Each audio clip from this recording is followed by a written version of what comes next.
Terima kasih Bu Nunik. Assalamualaikum warahmatullahi wabarakatuh. Yang saya hormati Bu Kaprodi, Bu Nunik yang sudah memfasilitasi dan semua dosen di Prodi Jurnalistik Ilkom Unpad.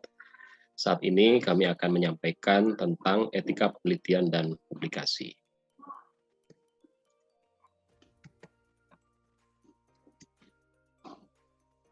Nah, yang akan kami sampaikan di sini adalah etika yang berkaitan dengan peraturan yang sudah dikeluarkan oleh Peraturan Senat Akademik Unpad sebagaimana tertuang di dalam Peraturan Nomor 6 Tahun 2017 tentang Kode Etik Mahasiswa, yang mana di dalam peraturan ini juga diatur tentang etika penelitian dan publikasi.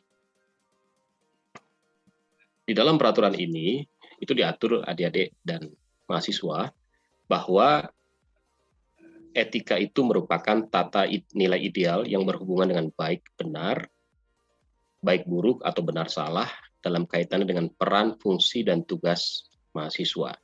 Jadi di dalam kehidupan kampus, mahasiswa punya tanggung jawab sesuai dengan etika yang berlaku di dalam kampus, termasuk etika penelitian dan publikasi. Yang kedua, di dalam peraturan Senat tersebut juga diatur tentang kode etik mahasiswa, yaitu seperangkat aturan, norma-norma yang mengikat mahasiswa secara individual dalam melaksanakan kegiatan akademik dan kemahasiswaan, termasuk di dalamnya kegiatan penelitian dan publikasi. Kemudian, di dalam peraturan ini juga diatur tentang makna dari penelitian dan peneliti. Jadi mahasiswa yang melakukan penelitian, entah itu untuk penelitian kepentingan skripsi, jurnal, dan lain sebagainya, itu disebut sebagai peneliti, dan penelitian ini dimaksudkan untuk mengembangkan ilmu pengetahuan, teknologi, seni, budaya, atau juga untuk memecahkan berbagai permasalahan yang dihadapi oleh masyarakat. Kemudian, di dalam penelitian, seorang mahasiswa punya kewajiban, antara lain yang pertama, bersikap dan berpikir analitis, kritis, dan kreatif. Ini rasanya mutlak dimiliki oleh mahasiswa, karena penelitian yang tidak dibarengi dengan cara bersikap dan berpikir analitis, itu penelitiannya menjadi kering. Kemudian, kalau mahasiswa tidak kreatif, maka penelitiannya juga tidak akan mampu untuk memecahkan berbagai problema yang dihadapi oleh masyarakat, termasuk tidak menemukan hal-hal baru yang dibutuhkan dalam pengembangan ilmu pengetahuan. Yang kedua, penelitian juga harus jujur, ya, tidak boleh berbohong. Kemudian objektif dan berpegang pada metode ilmiah. Yang ketiga, seorang peneliti harus bersikap terbuka. Jadi penelitian yang Anda lakukan itu harus mampu Anda terbuka. Jadi pada saat orang bertanya tentang apa yang Anda teliti, Anda mampu untuk menjelaskan. Kecuali penelitian Anda memang dipatenkan. Bagi penelitian dipatenkan, tidak ada kewajiban bagi Anda untuk menjelaskan kepada siapapun tentang hal-hal yang memang Anda temukan. Kemudian, sebagai peneliti, Anda juga harus menghindari kesalahan penelitian, terutama pada saat menyajikan penelitian. Nah, yang terakhir, sebagai peneliti, Anda harus memperlakukan teman sejawat Anda dalam penelitian secara santun dan egaliter. Anda nggak boleh sombong, tidak boleh tertutup, tidak boleh mau menang sendiri dalam melakukan penelitian bersama, karena etika penelitian adalah menghasilkan sesuatu secara bersama-sama sehingga hasilnya nanti dapat dipublikasikan dengan baik kepada masyarakat luas. Kemudian, kewajiban lain yang harus Anda lakukan dalam penelitian, Anda memberikan interpretasi atas hasil penelitian agar mudah dimengerti. Jadi dalam melakukan penelitian, Anda mampu menyajikan penelitian itu sehingga enak untuk dinikmati oleh pembaca. Anda juga tidak boleh menutupi kelemahan penelitian atau membesar-besarkan hasil penelitian Anda.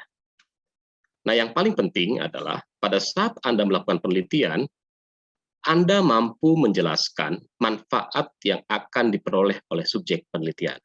Contoh, kalau Anda ingin meneliti di sebuah media, Anda harus mampu meyakinkan media tersebut bahwa penelitian Anda akan berkontribusi bagi pengembangan media tersebut. Jadi kalau tidak ada manfaat, untuk apa penelitian dilakukan? Nah, sifat penelitian. Peraturan Senat Akademik juga menerangkan penelitian itu harus bersifat ilmiah, kemudian bermanfaat bagi pengembangan ilmu pengetahuan dan juga memecahkan problema-problema kehidupan yang ada di masyarakat. Arah penelitian.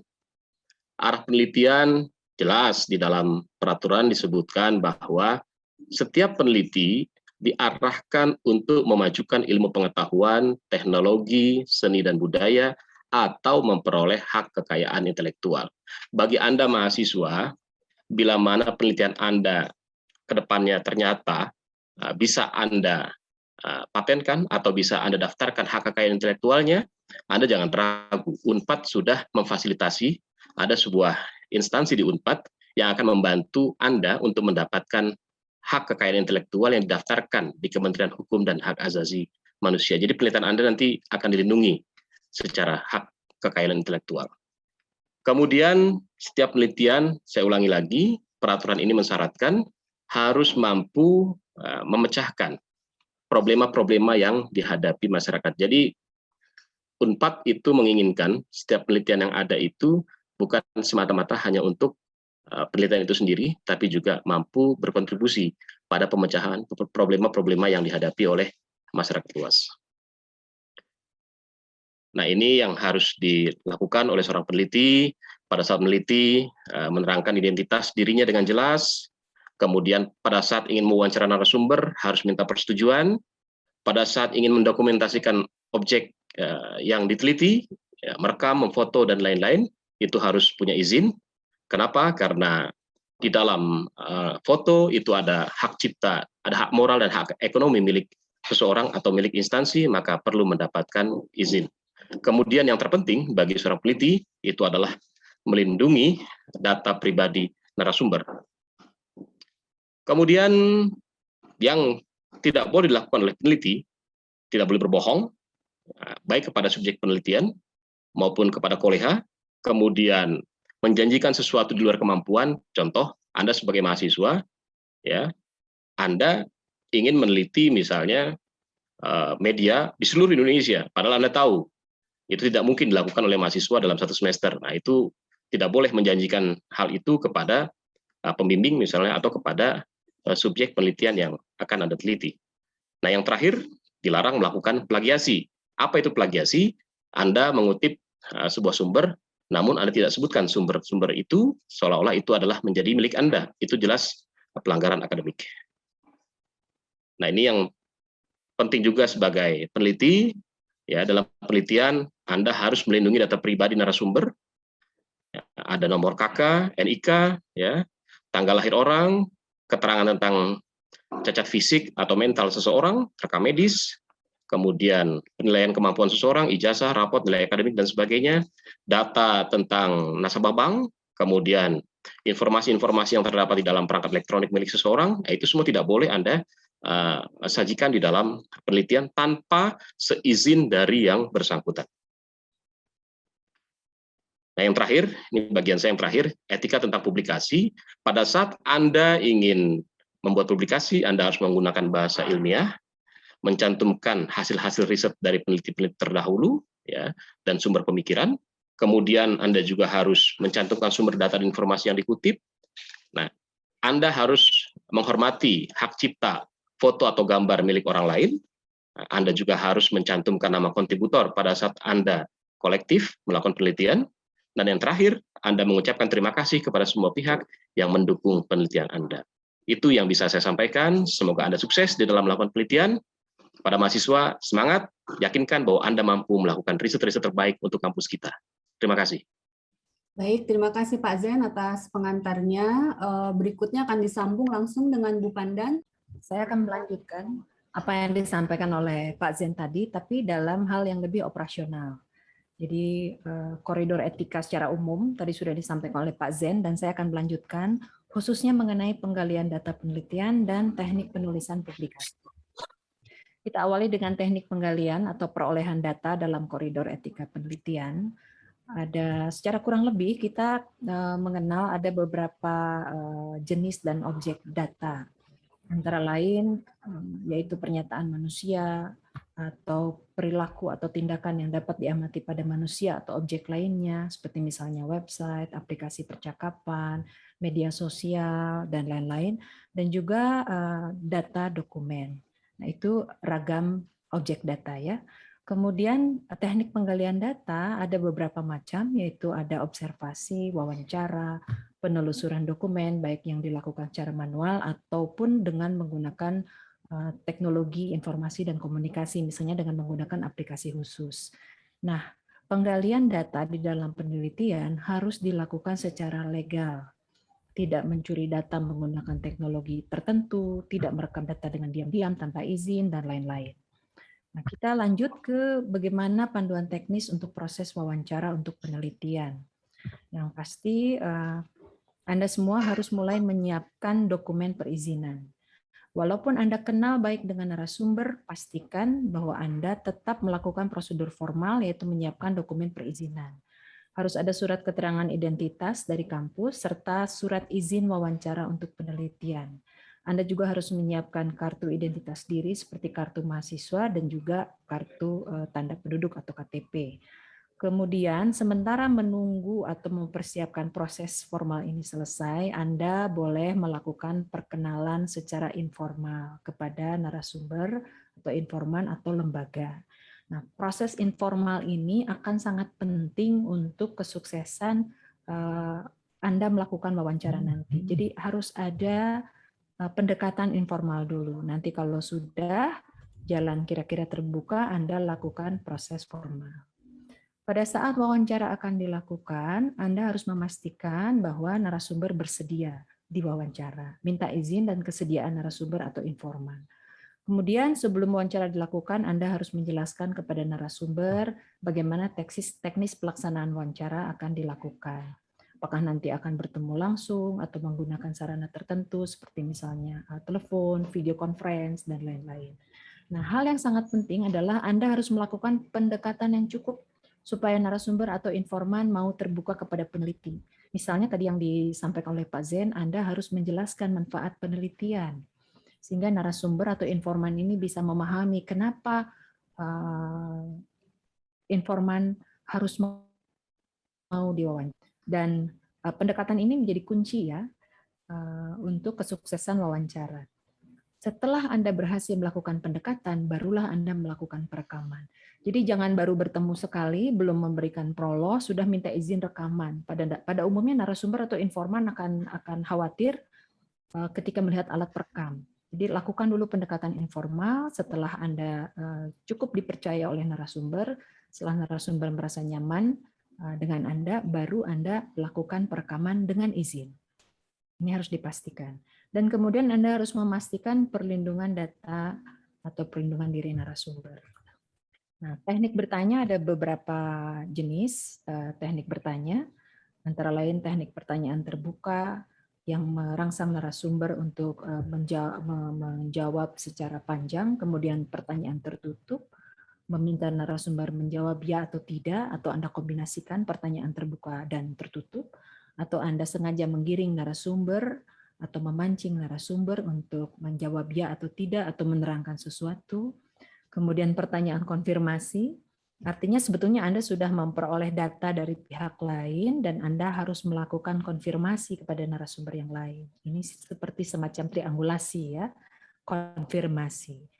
Atau justru Anda juga diam, tidak menanyakan apapun, tetapi hanya mendengarkan uraian atau ekspresi narasumber atau informan. Dan ini juga penting. Nah, teknik pertanyaan mana yang harus diajukan, ini akan bergantung kepada tujuan wawancara dan jawaban yang Anda harapkan. Jadi ini harus banyak-banyak berlatih dulu sebelum Anda menemui narasumber. Berlatih dulu dengan orang lain ya. Kemudian aspek perlindungan identitas, ini juga harus diperhatikan. Ada teknik pelaporan dan penulisan hasil wawancara atau observasi. Nah, data ini dapat dimuat pada bab-bab yang relevan dari mulai bab 1 sampai dengan bab 5. Misalnya pada bab 1 Anda diminta atau Anda perlu melakukan prariset, maka data hasil prariset, hasil wawancara prariset itu sudah harus dimuat di dalam bab 1. Bisa jadi juga data harus dimuat di dalam bab 3. Karena bab 3 ini kan isinya sebetulnya adalah laporan proses peliputan atau penggalian data. Biasanya di dalam bab 3, identitas narasumber, teknik penggalian data, waktu penggalian data, teknik keabsahan data, teknik analisis data, hasil wawancara atau observasi itu dimuat di bab 3. Tetapi apabila ada identitas narasumber yang harus dilindungi, maka bab 3 juga hanya menyebutkan identitas yang dapat dipublikasikan saja. Kalau ada kasus-kasus khusus dan harus dilindungi, maka identitas lengkap nanti harus disimpan di bagian lampiran. Dan bab 3 hanya menjelaskan bahwa untuk perlindungan identitas narasumber, maka identitas lengkap narasumber hanya dibuka pada saat sidang skripsi dan disimpan pada bagian lampiran khusus. Kemudian di bab 4, Anda juga akan diminta untuk melaporkan temuan penelitian berdasarkan wawancara atau observasi. Dan di bab 5 simpulan ini tidak banyak, tapi kalaupun ada maka ini bisa dimuat di bab 5. Pada umumnya memang di bab 1, bab 3 atau bab 4. Nah, contoh-contoh kasus yang beresiko antara lain misalnya kalau Anda memuat atau mewawancarai pelapor pelanggaran, ada istilah peniup fluid atau whistleblower ya. Ini Anda harus cermat. Kadang-kadang yang bersangkutan tidak menyadari resiko bila identitasnya terbuka. Jadi diminta atau tidak diminta, Anda harus mampu memperhitungkan resiko yang terjadi pada diri informan apabila identitasnya dibuka. Kemudian kasus-kasus yang juga beresiko adalah informan yang mengalami peristiwa-peristiwa traumatis. Nah, Anda harus cermat dengan contoh-contoh kasus seperti ini. Bagaimana kemudian contoh teknik menarasikan laporan? Prinsipnya adalah lindungi identitas narasumber dan fokus pada isu yang hendak disampaikan, bukan pada orang yang menyampaikan. Misalnya ini contoh, informan 1 menggambarkan kondisi mental yang terjadi pada banyak pegawai saat ini. Kemudian ini ada kutipan, dari pernyataan informan 1, kelebihan dan kekurangan di mata orang dalam, ya kita masih ada mental block, artinya sulit berubah. Tidak disebutkan siapa itu informan 1. Informan 1 ini siapa, itu dipertanggungjawabkan pada saat sidang. Dan ada lampirannya pada saat sidang.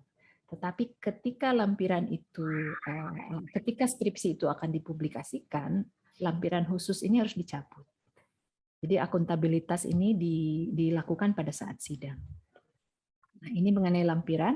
Nanti akan ada episode khusus mengenai lampiran, tapi saya sampaikan sedikit saja dalam konteks perlindungan data narasumber.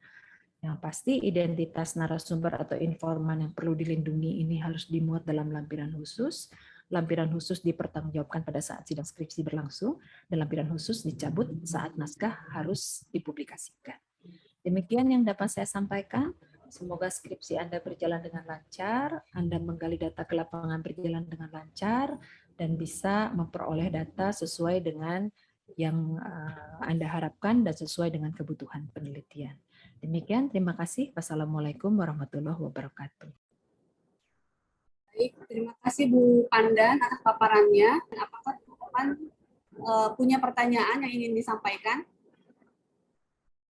Sudah jelas atau mungkin perlu, kalau saya mungkin perlu bertanya nih tentang definisi plagiasi tadi yang disampaikan sekilas oleh Pak Zen gitu ya. Sebelum kita lanjut ke pertanyaannya Rita. Plagiasi dalam konteks karya ilmiah itu yang seperti apa sih Pak Zen?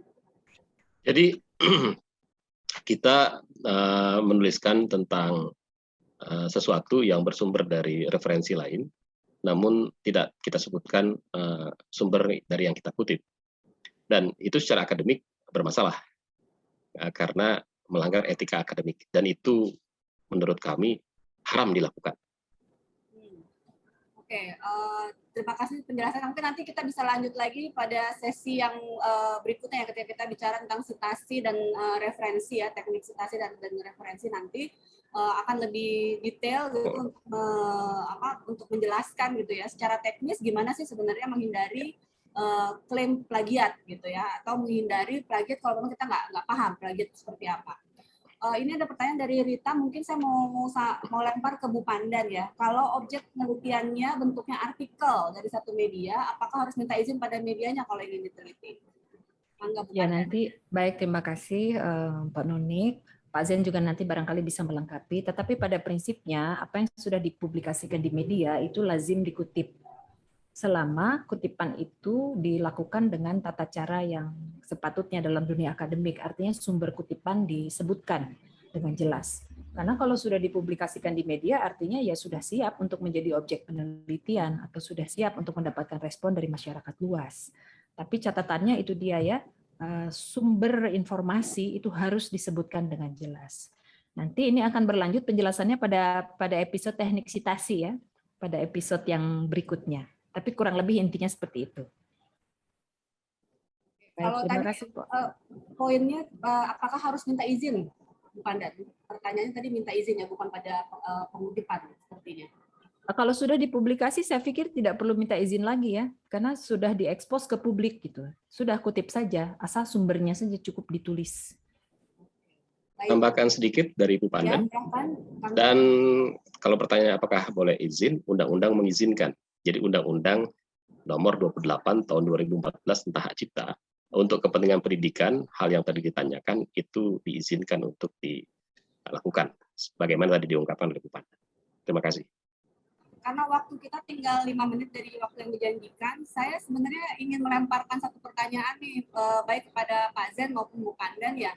Ketika kita sedang melakukan penelitian, terutama ketika kita sedang mencari data ke lapangan ya, apakah pada saat kita akan mulai berinteraksi dengan responden ataupun dengan informan, gitu, kita perlu minta persetujuan dalam bentuk tertulis nggak? Pak Zen dulu mungkin yang bantu jawab ya. Ya, kita memang seyogyanya dan seharusnya minta persetujuan tertulis kepada responden ya. Hak-hak apa yang harus mereka punya, kemudian kewajiban apa yang harus mereka lakukan. Dan itu bentuknya nanti ada semacam surat persetujuan.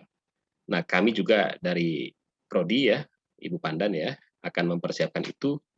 Setahu saya, Prodi sedang mempersiapkan kelengkapan tersebut. Jadi mahasiswa nanti dapat meminta kepada Prodi, sehingga pada saat meminta orang menjadi responden, jelas ada persetujuan tertulis dari yang bersangkutan.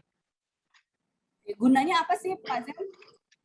Ya, gunanya adalah pertama ya, responden tahu apa yang menjadi kewajibannya dan apa yang menjadi haknya, gitu ya. Bukan tidak mungkin ya dalam penelitian misalnya kan banyak juga data-data yang disampaikan oleh responden ternyata misalnya itu perlu dilindungi, data-data itu yang berkaitan dengan pribadi responden ya. Kan tidak semua yang disampaikan responden itu menjadi konsumsi dalam penelitian dan bisa disajikan dalam bentuk laporan penelitian. Nah, hal-hal semacam itu penting untuk dilindungi dan dijamin oleh peneliti bahwa peneliti tidak akan mengungkap hal-hal semacam itu.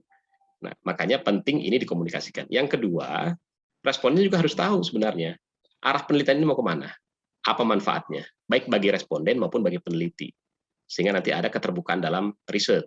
Jadi responden juga tahu arah penelitian ini akan dibawa kemana, untuk apa, manfaatnya juga seperti apa. Itu mungkin.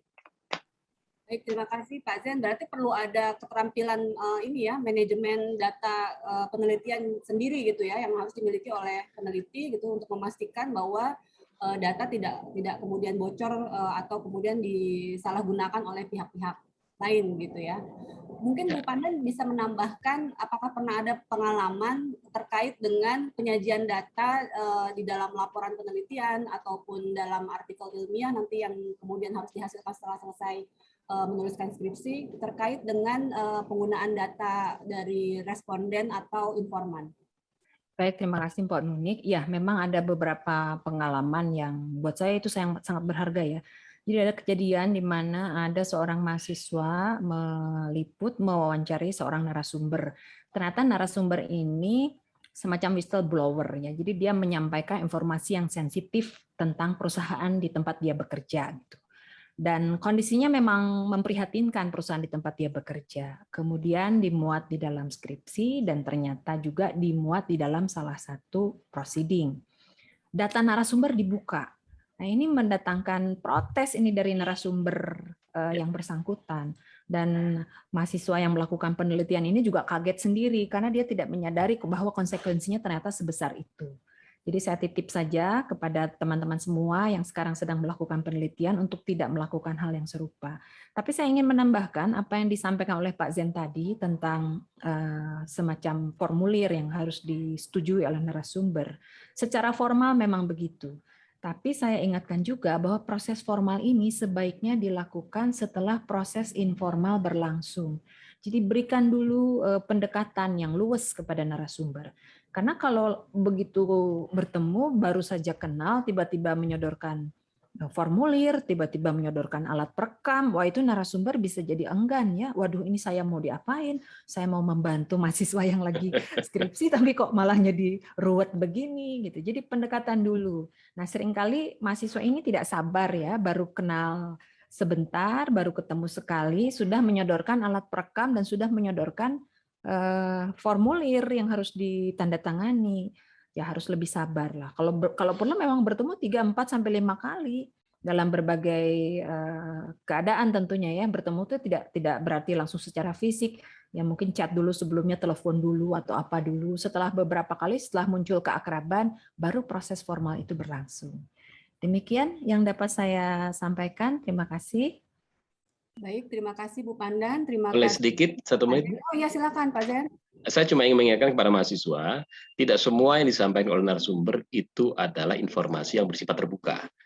Jadi ada bagian-bagian yang itu juga harus Anda perhatikan, yang harus dijaga kerahasiaannya. Contoh, kalau narasumber punya KTP, nggak boleh semua data itu Anda ungkap dalam penelitian.